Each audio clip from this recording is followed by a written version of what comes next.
5월을 가리켜 어떤 분은 청춘의 달이라고도 하고 실록의 달이라고도 하고 꽃의 달이라고도 하고 또 축제의 달이라고도 하고 계절의 여왕이다 이렇게 말하는 분도 계시고, 많은 사람들은 또 가정의 달이라고 부릅니다.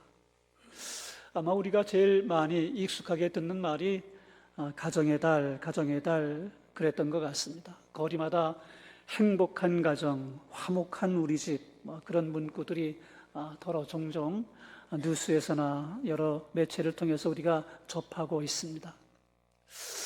5월을 이렇게 가정의 달이라고 부르는데, 가정 그러고 하면 이 단어 자체가 어떤 분에게는 흐뭇하고 행복하게 느껴지는 분도 계시지만, 또 어떤 분들의 경우에는 가슴 한구석에 마음이 아려지는 숙제처럼 느껴지는 그런 분들도 계실 줄로 압니다.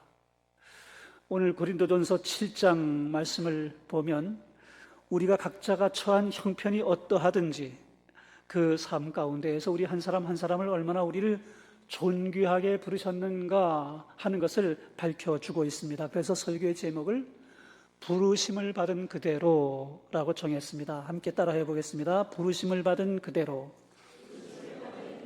부르심을 받은 그대로. 오늘 본문 함께 읽었던 말씀 가운데에서 고린도전서 7장 7절로부터 9절까지를 제가 같이 함께 화면 보고 함께 봉독해 보겠습니다. 7절. 나는 모든 사람이 나와 같기를 원하노라. 그러나 각각 하나님께 받은 자기의 은사가 있으니 이 사람은 이러하고 저 사람은 저러하니라. 내가 결혼하지 아니한 자들과 과부들에게 이르노니 나와 같이 그냥 지내는 것이 좋으니라. 만일 절제할 수 없거든 결혼하라.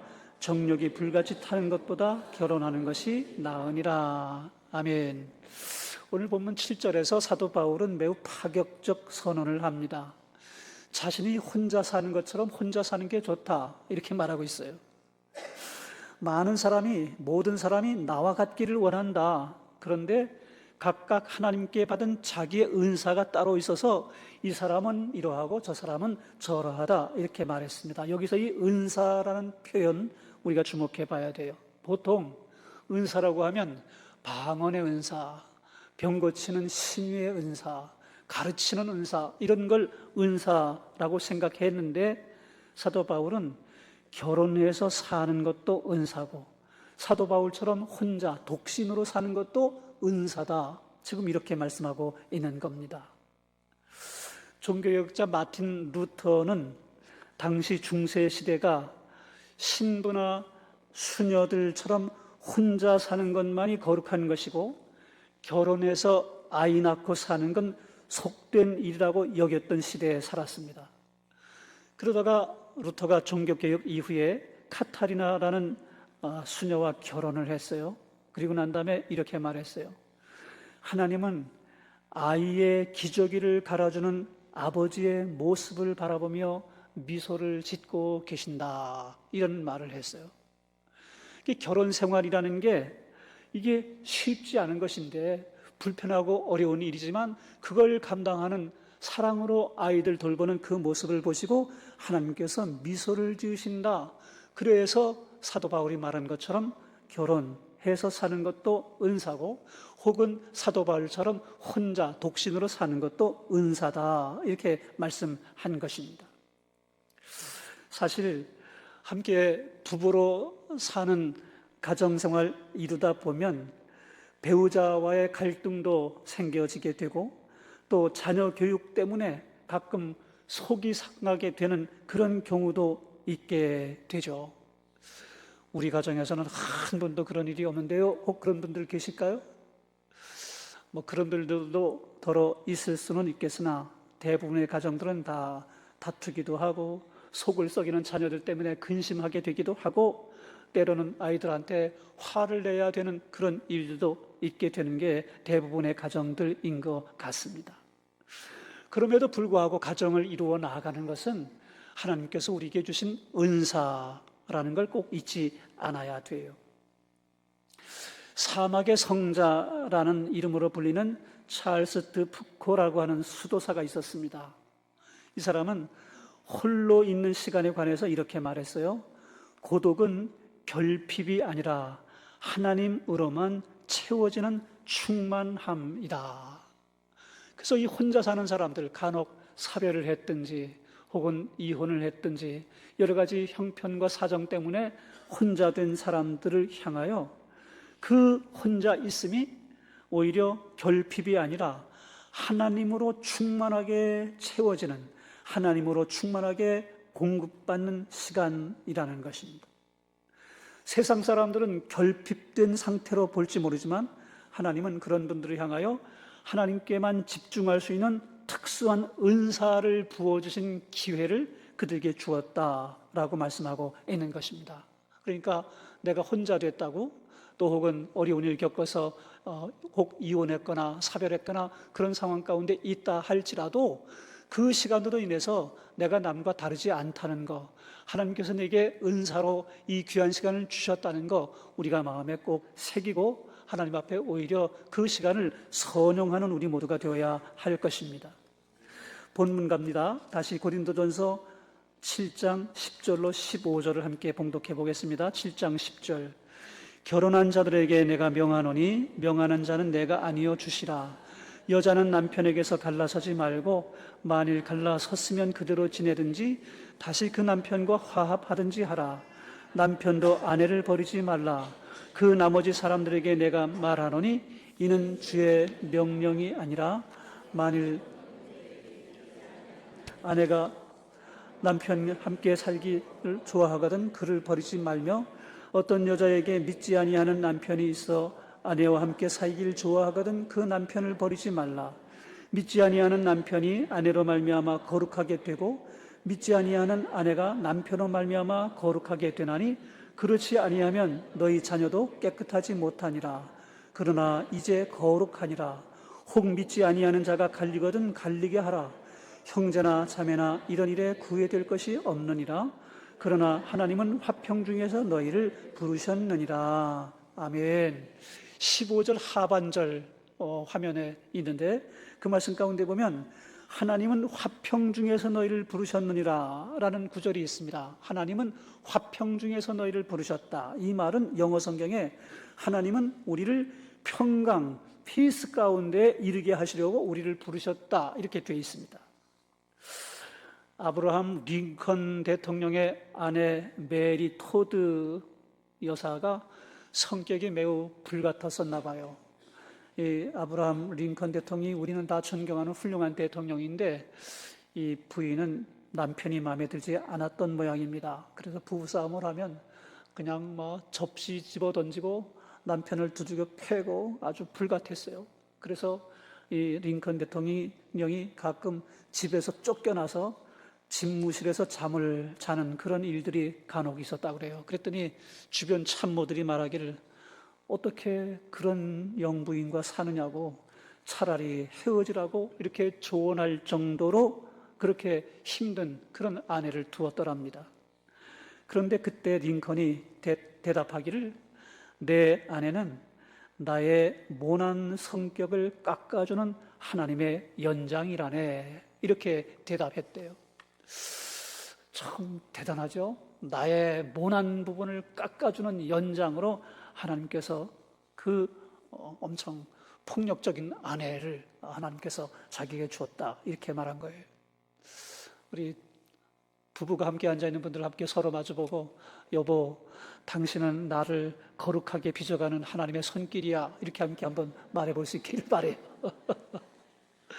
나의 모난 부분을 갈아내고 깎아내고 그래서 나를 거룩하게 빚어가게 만드는 그런 손길로 하나님께서 남편을 우리에게 허락해 주셨다는 거죠.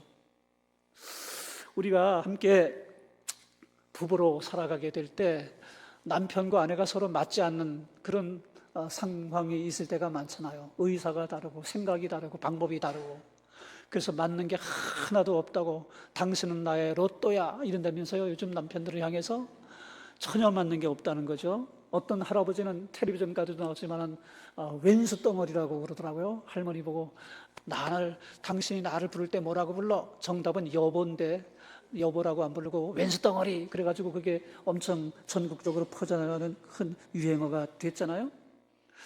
근데 그렇게 서로 맞지 않는 부부, 그런 부부를 향하여 하나님은 평강을 이루게 하시려고 부르셨다는 거예요. 그런 부부를. 서로가 서로를 함께 맞춰서 함께 거룩하게 깎아지고 다듬어지고 그렇게 될 수 있도록 함께 사는 것, 그게 부부가 함께 감당해야 될 은사라는 것입니다. 저는 여러분들 앞에 고백하기가 좀 쑥스럽지만 나의 목회나 또 내 자녀들을 기른 양육이나 제 오랜 시간 동안의 투병도 제가 감당해 올 수 있었던 데에는 제 아내의 도움이 아주 매우 컸습니다.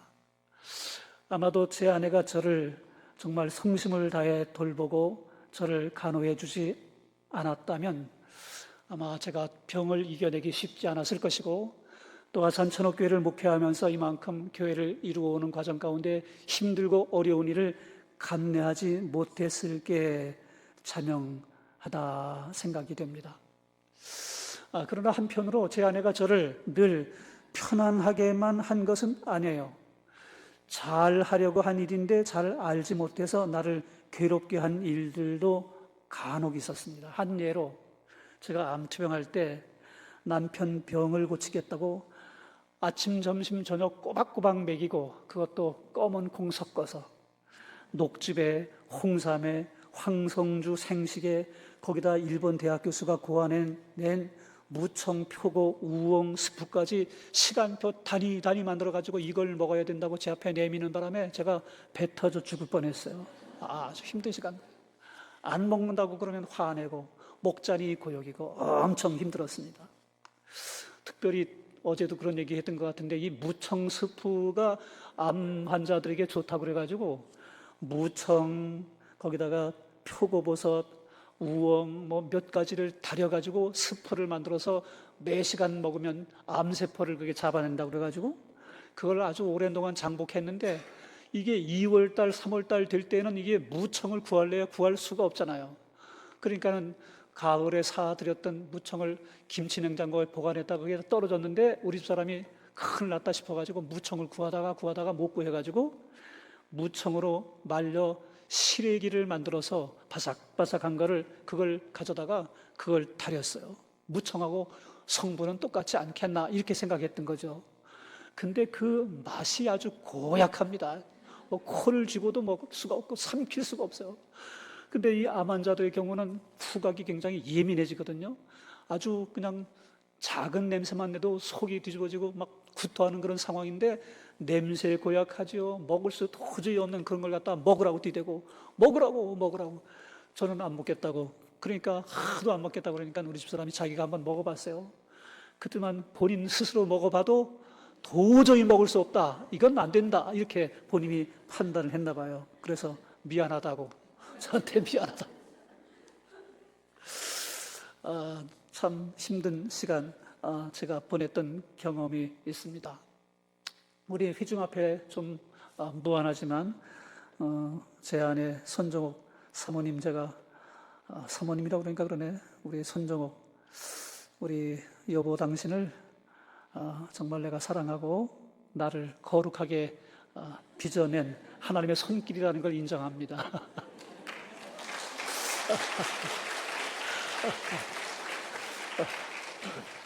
뭐 박수 받으려고 한 건 아닌데 우리 부부지간에 서로 조금 잘 안 맞는 분들 계시거든. 내가 이걸 감내하고 또 나를 힘들게 한다 하더라도 이걸 통해서 나를 더 하나님의 사람으로 거룩하게 빚어가게 하는 하나님의 손길이구나 이렇게 용납하고 잘 받아들여서 행복한 부부가 될 수 있기를 주의 이름으로 축복합니다. 아멘. 15절 상반절에 우리가 꼭 짚어야 될 말씀이 있어요. 혹 믿지 아니하는 자가 갈리거든 갈리게 하라. 형제나 자매나 이런 일에 구속될 것이 없느니라. 이 말씀은 이혼의 아픔을 겪은 분들에게 주시는 하나님의 따뜻한 위로의 말씀입니다. 우리는 종종 교회 안에서 이혼한 사람들을 향하여 믿음 없는 행동이라거나 또 인생을 실패한 사람으로 정죄하거나 하는 시선이 있습니다. 잘못된 시선입니다. 과거의 상처 때문에 어려운 그런 사람들을 죄인 취급하고 어둠 속에 갇혀있는 사람으로 만들면 안 돼요. 오히려 그런 분들에게는 그런 분들에게만 주시는 하나님의 섭리가 있고 그 가운데서 잘 감내해서 이겨낼 수 있게 하실 뿐만 아니라 우리가 아까 말씀에서 상고했듯이 평강에 이르게 하시는 하나님의 은사가 있는 것입니다. 그러므로 이혼이 자랑할 일은 아닐지라도 그것 때문에 신앙적 가치를 떨어뜨리거나 나의 자존감을 스스로 낮추지 마세요. 그 어려운 환경 가운데 감내하고 이겨냈던 그 모든 것들을 다 하나님이 아시고 그분들에게도 동일하게 하나님께서 평강의 은혜를 부어주시기를 원하십니다. 그래서 독신으로 있든지 결혼해서 함께 살든지 그게 각각의 은사이기 때문에 이 사람은 이러하고 저 사람은 저러하니라 사도 바울이 그렇게 권면한 말씀인 거예요. 그러므로 우리가 함부로 이혼했다고 해서 어떤 사람을 정죄하지도 말아야 되고 내가 이혼했다고 해서 내 스스로 나를 깎아내리고 나를 비하하거나 내 자존감을 낮출 필요가 없다는 걸 꼭 마음에 새길 수 있는 우리 성도들이 되어야 하겠습니다. 오늘 본문으로 다시 돌아가서 17절, 20절, 24절을 함께 세 절을 반복해서 함께 봉독하겠습니다. 7장 17절 함께 봉독합니다.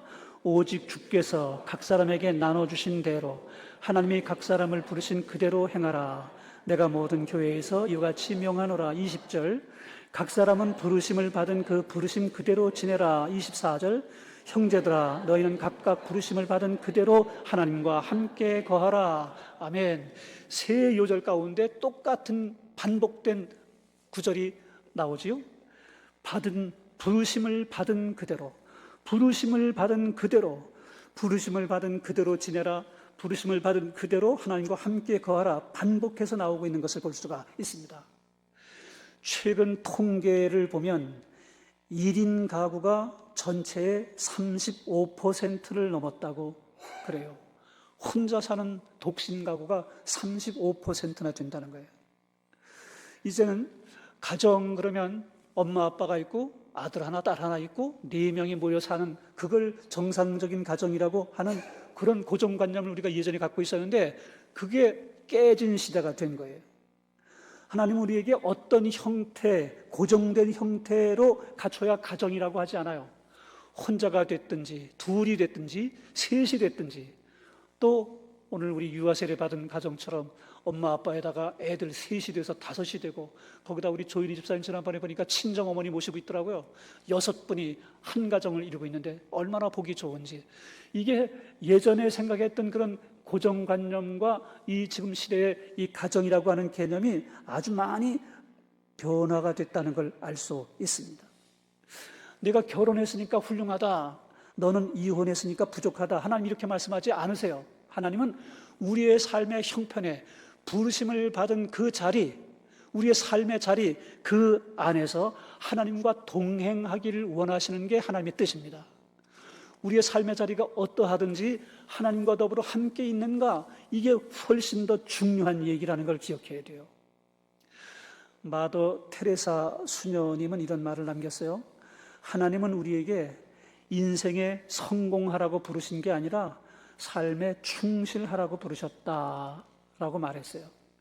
행복한 부부로 살고 계시다면 잘하는 거예요. 그 자리에서 배우자를 그리스도의 사랑으로 대하며 충실해야 돼요.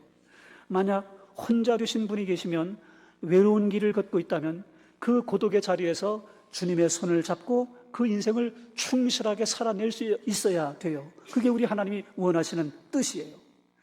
행복하고 경건한 가정은 남들이 부러워하는 완벽한 겉모습을 갖춘 집이 아니라 비바람이 몰아치고 지붕이 조금 샜을지라도 그 안에 주님이 함께 계시고 그곳에 주님의 평안이 임해 있다면 그곳이 바로 경건한 신앙 가정인 것입니다.